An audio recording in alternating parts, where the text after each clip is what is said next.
নমস্কার, আদাব এন্ড আসসালামু আলাইকুম এভরিওয়ান। সবাইকে স্বাগত জানাই স্পেশাল অল ইউটিউব চ্যানেল থেকে। আমি শুভেন্দু শুভ। আজ আমি আরও একটি ভিডিওতে স্পেশাল অল ইউটিউব চ্যানেলের পক্ষ থেকে পদার্থবিজ্ঞান প্রথম পত্রের যে পঞ্চম অধ্যায় কাজ, শক্তি, ক্ষমতা, অর্থাৎ এই যে কাজ, ওয়ার্ক, এনার্জি অ্যান্ড পাওয়ার, এই চ্যাপ্টারটা সুন্দরভাবে শেষ করব স্পেশাল ওয়ালের স্পেশাল সিক্স চ্যাপ্টার নেবে। এই যে স্পেশাল সিক্স অর্থ ছয়টা পার্টে ভাগ করে এই অধ্যায়টা সুন্দরভাবে শেষ করব। এই যাত্রার পথে সবাইকে আমন্ত্রণ জানাচ্ছি স্পেশাল অল ইউটিউব চ্যানেলটা সাবস্ক্রাইব করে আমার পাশে থাকার জন্য, আর সাথে লাইক, কমেন্ট, শেয়ারের মাধ্যমে আমাকে আরও উৎসাহিত করুন যেন আমি পরবর্তীতে আপনাদেরকে এরকম আরও ভিডিও উপহার দিতে পারি। তো আর কথা না বাড়িয়ে চলো শুরু করি। আমরা আজ কাজ, শক্তি, ক্ষমতা এই অধ্যায়ে যে স্পেশাল সিক্স, এই স্পেশাল সিক্স প্রোগ্রামে অর্থাৎ স্পেশাল সিক্স এর প্রথম পার্টটা কি থাকবে? Part one. স্পেশাল সিক্স এর প্রথম পার্ট ওয়ান। পার্ট ওয়ানে থাকবে এই যে কাজ, কাজ কাকে বলে তার উপর একটা আলোচনা। আর এই কাজটা যে বলের দ্বারা হয়, এই বলটা যদি ধ্রুব থাকে, অর্থাৎ ধ্রুব বলের কারণে যদি কাজ সংঘটিত হয়, তাহলে ধ্রুব বলের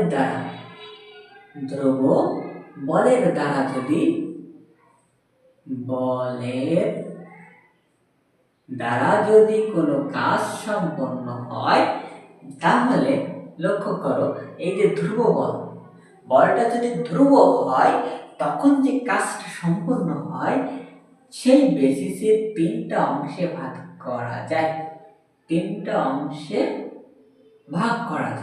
ওই তিনটা অংশ নিয়ে এখানে ফার্স্ট পার্টে আলোচনা করব।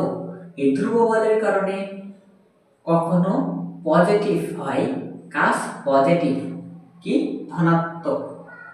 তো সংক্ষেপে লিখলাম এখানে পজিটিভ ওয়ার্ক অর্থ ধনাত্মক কাজ। এখানে পজিটিভ ওয়ার্ক অর্থ কি বোঝায়?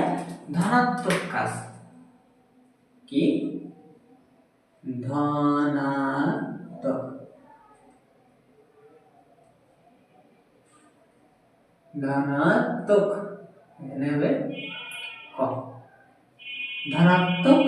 কাজ। কি কাজ? ধনাত্মক কাজ। কাজের মান হবে কি? ধনাত্মক। পরবর্তীতে দেখবো আমরা এখানে জিরো ওয়ার্ক অর্থ কি? শূন্য ওয়ার্ক। এখানে কি থাকবে? শূন্য। যেখানে কাজের মান শূন্য, কি থাকবে? শূন্য। তাকে বলা হবে শূন্য ওয়ার্ক অর্থ কি? Zero work. কি হবে? Zero work. এই জিরো নিয়ে আলোচনা থাকবে। পরবর্তীতে এই যে যখন ধনাত্মক কাজ, শূন্য কাজ, পরবর্তীতে থাকবে নেগেটিভ ঋণাত্মক। কি থাকবে? ঋণাত্মক যে ওয়ার্ক, কি নেগেটিভ ওয়ার্ক। এই যে নেগেটিভ ওয়ার্ক, এটা হবে কি? ঋণাত্মক কাজ। এখানে কাজের মান হবে কি? ঋণাত্মক।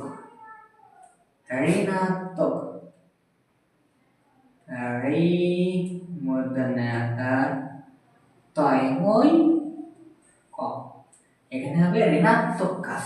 এই পার্ট 1 এ এই যে পজিটিভ, শূন্য আর ঋণাত্মক এই কাজগুলো নিয়ে আলোচনা করব। পরবর্তীতে পার্ট 2 তে থাকবে, এবার ধ্রুব বল না নিয়ে এখানে থাকবে পার্ট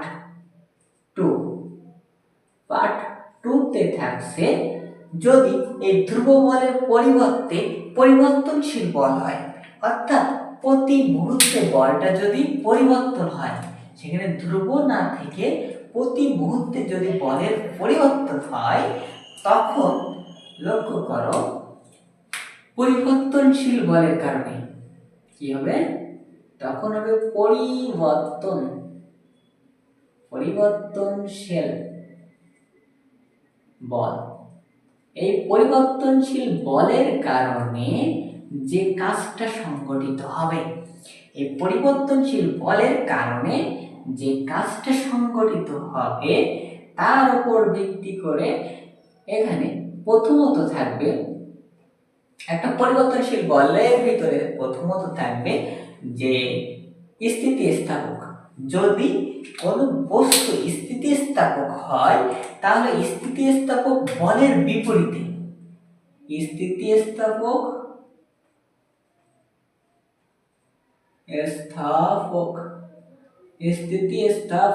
বলের দ্বারা একটা কাজ সম্পন্ন হবে, আর স্থিতিস্থাপক বলের বিপরীতে একটা কাজ সম্পন্ন হবে। স্থিতিস্থাপক বল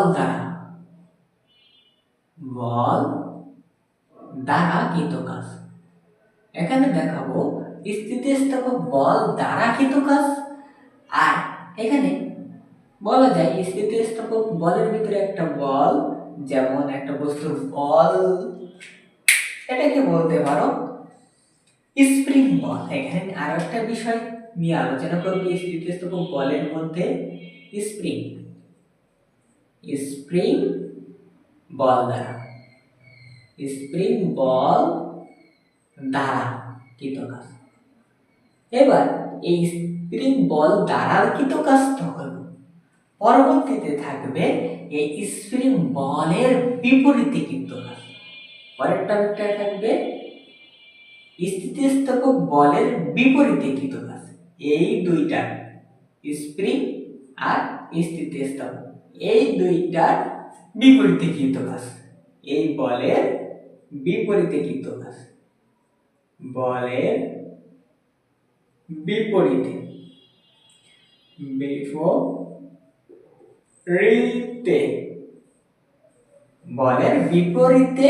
কৃত কাজ। তো লক্ষ্য করো এই স্থিতিস্থাপক বল দ্বারা কৃত কাজ, স্প্রিং বল দ্বারা কৃত কাজ, এটা কিন্তু ওই বস্তুর কৃত কাজ। কিন্তু যখন এই স্থিতিস্থাপক বস্তু বা স্প্রিং এর উপর কোনো এজেন্ট বা ব্যক্তি বল প্রয়োগ করে কাজ সম্পন্ন করবে, তখন হবে সেটা বলের বিপরীতে কৃত কাজ। ক্লিয়ার? ও তাহলে এবার পার্ট 2 এ পরবর্তী অংশে থাকবে অভিকর্ষ বল। যদি অভিকর্ষ বলের দ্বারা কাজ সম্পন্ন হয়, তাহলে হবে অভিকর্ষ বল দ্বারা কৃত কাজ।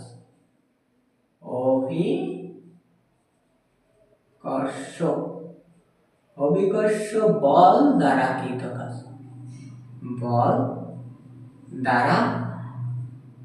কাজ, আর অভিকর্ষ বলের বিপরীতে কৃত কাজ। অভিকর্ষ বলের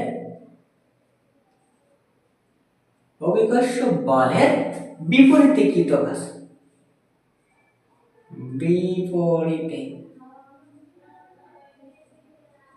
অভিকর্ষ বলের বিপরীতে যে কাজটা সম্পন্ন হবে সেই কাজ। আর পরবর্তী অংশে থাকবে লাস্ট টপিক, এখানে পরবর্তীতে থাকবে মহাকর্ষ বলের দ্বারা। কি? মহাকর্ষ বলের দ্বারা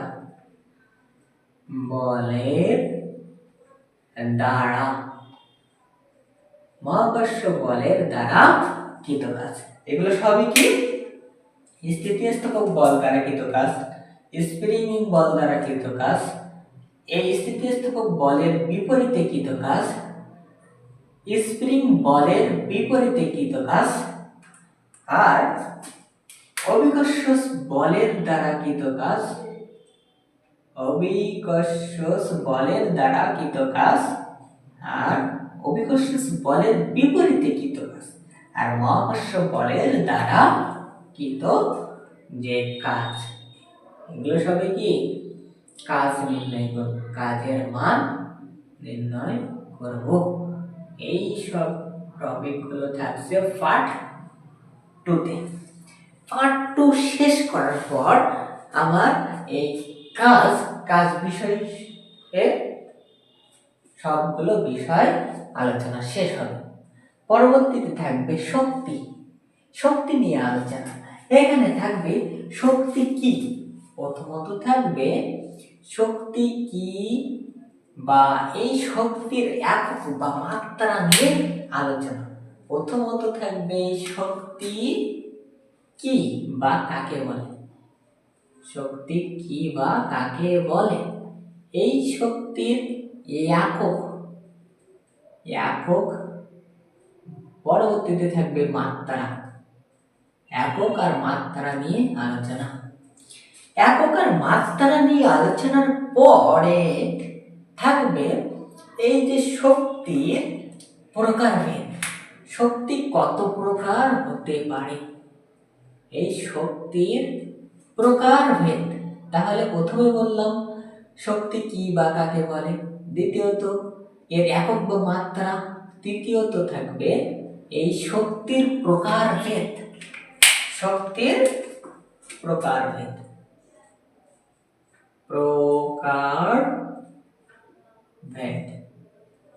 এই শক্তির প্রকারভেদের একটা প্রকার আছে, একটা ভাগ আছে যেটাকে বলা হয় যান্ত্রিক শক্তি। এই যান্ত্রিক শক্তির দুইটা পার্ট থাকে, যাকে বলে স্থিতিশক্তি বলা হবে। যান্ত্রিক শক্তির দুইটা পার্টের প্রথম পার্ট হচ্ছে গতিশক্তি আর দ্বিতীয় পার্ট হচ্ছে বিভব শক্তি বা স্থিতিশক্তি। এই দুইটা বিষয়ের পার্ট নিয়ে আলোচনা করা হবে। তো যান্ত্রিক শক্তির এখানে লক্ষ্য করো, এখানে তাহলে কি নিয়ে আসবো, যান্ত্রিক শক্তি। এখানে থাকবে যান্ত্রিক শক্তি, যান্ত্রিক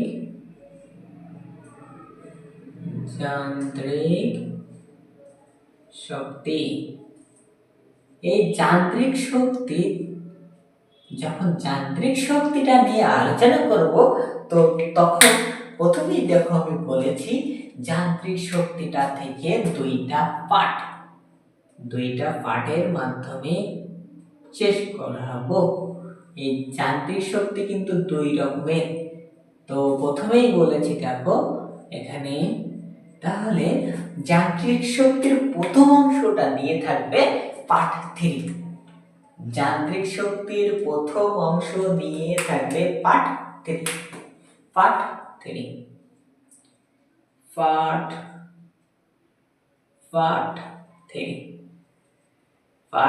3তে থাকবে, এখানে পার্ট 3তে থাকবে যান্ত্রিক শক্তির প্রথম যে শক্তিটা সেটাকে কি বলা হয়, গতিশক্তি। সেটা কি গতিশক্তি। এই গতিশক্তির বিষয় নিয়ে আলোচনা। তো গতিশক্তি বিষয়ে আমরা কি কি দেখব, প্রথমত দেখব গতিশক্তি কিভাবে পরিমাপ করা হয়। এই গতিশক্তির পরিমাণ কত, তাহলে প্রথমত থাকবে গতিশক্তি থেকে গতিশক্তির পরিমাপ, গতিশক্তির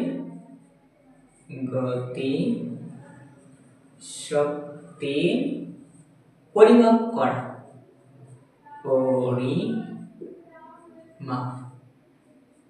প্রথমত থাকবে গতিশক্তির পরিমাপ করা।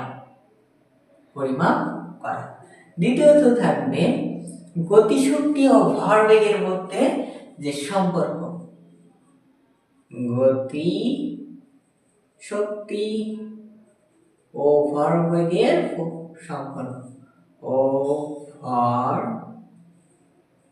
বেগের মধ্যে যে সম্পর্ক, গতিশক্তি ও ভরবেগের সম্পর্ক।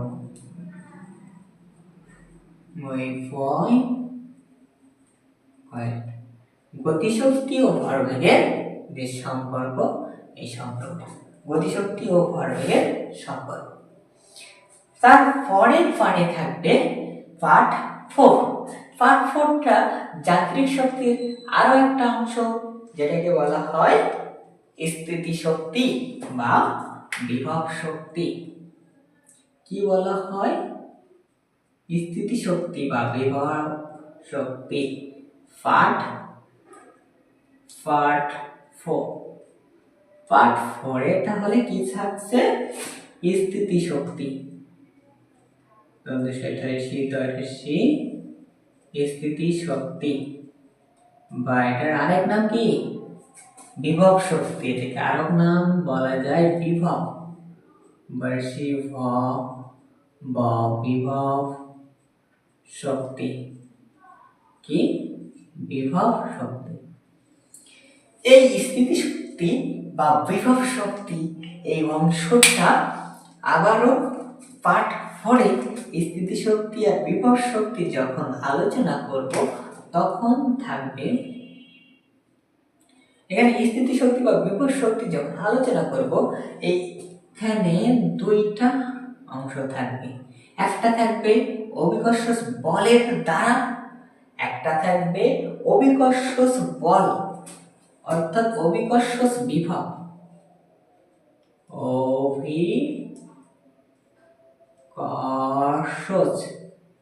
অভিকর্ষ বিভব শক্তি।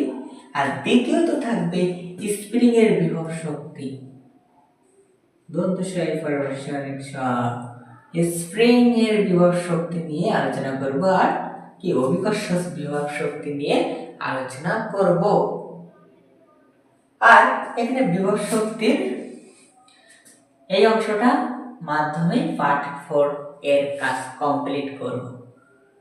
পরবর্তীতে এই যে শক্তি, এই শক্তির পরের পার্টে থাকবে পার্ট 5-এ ভর শক্তি উপপাদ্য। একটা important, very very very important একটা উপপাদ্য এখানে থাকবে। ওই যে তাহলে এখানে এইটা এইভাবে দেওয়া যাক, অর্থাৎ এটা সহ, কোনটা সহ? এই পুরোটা সহ। লক্ষ্য করো, যখন আমরা পার্ট 4 কমপ্লিট করব, তখন তার পরের অংশে পার্ট 5-এ 4 এবার পার্ট 5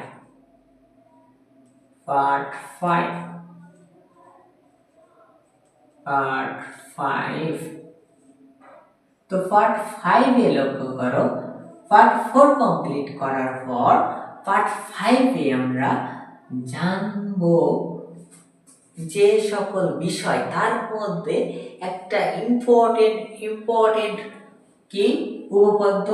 ভর শক্তি উপপাদ্য।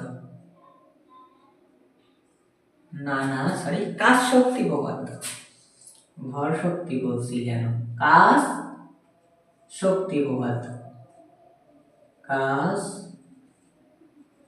শক্তি উপপাদ্য।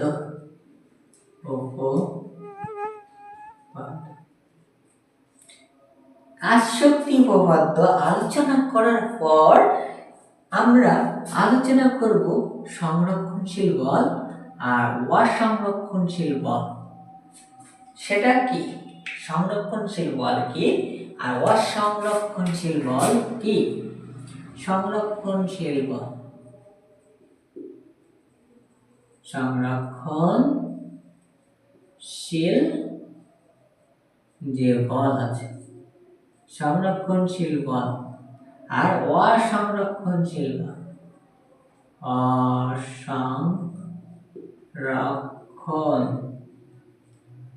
সংরক্ষণশীল অসংরক্ষণশীল বল। এটা এই সংরক্ষণশীল আর অসংরক্ষণশীল যে বল, এটা শেষ করার পর কাজ শক্তি উপপাদ্যের মতো আরো একটা নীতি, যেটাকে বলা হয় শক্তির নিত্যতা নীতি। কি বলা হয়? শক্তির নিত্যতা নীতি। কি বললাম লক্ষ্য কর, যান্ত্রিক শক্তির নিত্যতা নীতি, বা এটাকে বলা যায়, আমি শুধু লিখি শক্তির নিত্যতা নীতি। শক্তির নিত্যতা নিত্যতা নীতি। শক্তির নিত্যতা নীতি। শক্তির নিত্যতা নীতি নিয়ে আলোচনা করব। এখানে শক্তির নিত্যতা নীতি কি, তার ব্যাখ্যা সহ পরবর্তীতে এই শক্তির নিত্যতা নীতি কোথায় ব্যবহার হয় সেগুলো দেখব।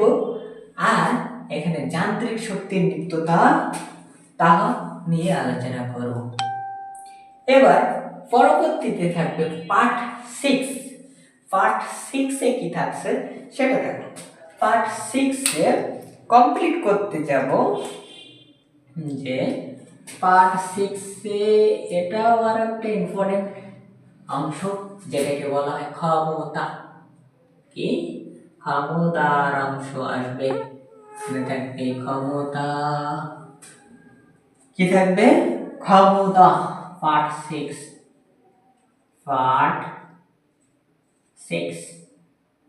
পার্ট 6 এর প্রথম বিষয় থাকবে ক্ষমতা, আর দ্বিতীয় বিষয় থাকবে কি কর্মদক্ষতা। এই দুইটা বিষয় নিয়ে আলোচনা করব। কি কি? ক্ষমতা,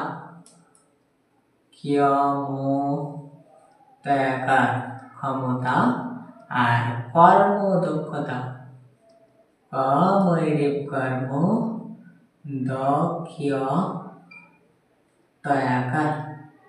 কর্ম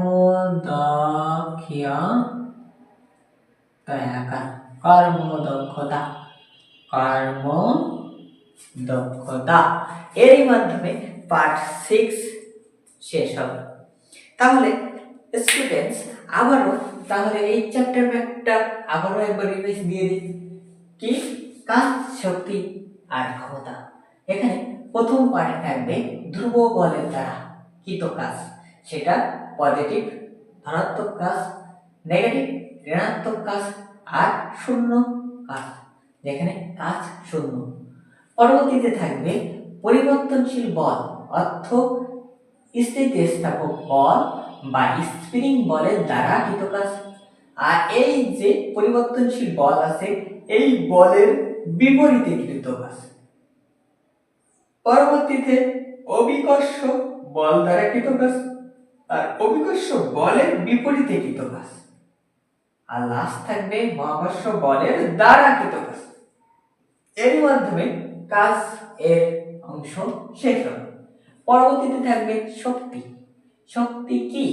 শক্তির একক ও মাত্রা নিয়ে আলোচনা। আর পরের অংশে থাকবে শক্তির প্রকারভেদ। এই প্রকারভেদে এখানে দেখো বলেছিলাম এই যান্ত্রিক শক্তি কিন্তু এই প্রকারভেদের একটা প্রকার। এই শক্তির এক ধরনের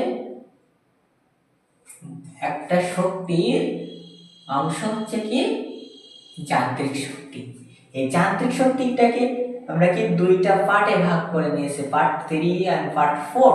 পার্ট 3 তে থাকছে গতিশক্তি, গতিশক্তির পরিমাপ করা আর গতিশক্তি ও ভরবেগের সম্পর্ক। পার্ট 4 এ থাকছে স্থিতিশক্তি বা বিভব শক্তি। স্থিতিশক্তি বা বিভব শক্তি এটা কি অভিকর্ষ বল বা অভিকর্ষ বিভব শক্তি আর স্প্রিং এর বিভব শক্তি নিয়ে আলোচনা থাকছে। পরের পার্ট 6 এ থাকতে দেখো কাজ, শক্তি, উপপাদ্য। কাজ, শক্তি, উপপাদ্য, সংরক্ষণশীল বল, অসংরক্ষণশীল বল আর শক্তির নিত্যতা নীতি।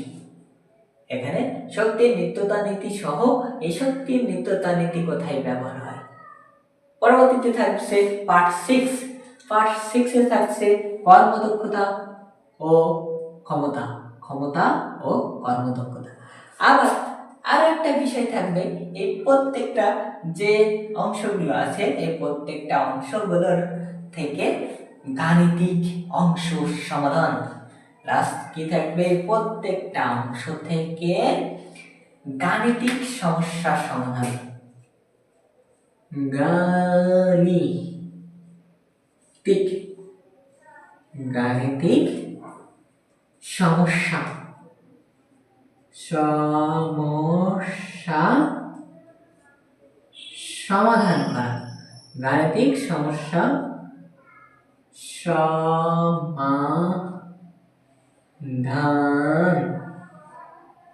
সমাধান করা। কি থাকবে, গাণিতিক সমস্যা সমাধান। এখানে এই গাণিতিক সমস্যা সমাধান এর মাধ্যমে শেষ হবে আমাদের এই চ্যাপ্টার 5। তো এই যাত্রাপথে সবাইকে আবারও আমন্ত্রণ জানাচ্ছি স্পেশাল ওয়ালের পক্ষ থেকে। আমি শুভেন্দ্র শুভ। তো এই আশা রেখে এখানেই শেষ করছি। সবাই ভালো থাকবে, সুস্থ থাকবে এই প্রার্থনা করি। দেখা হচ্ছে পরের ভিডিওতে।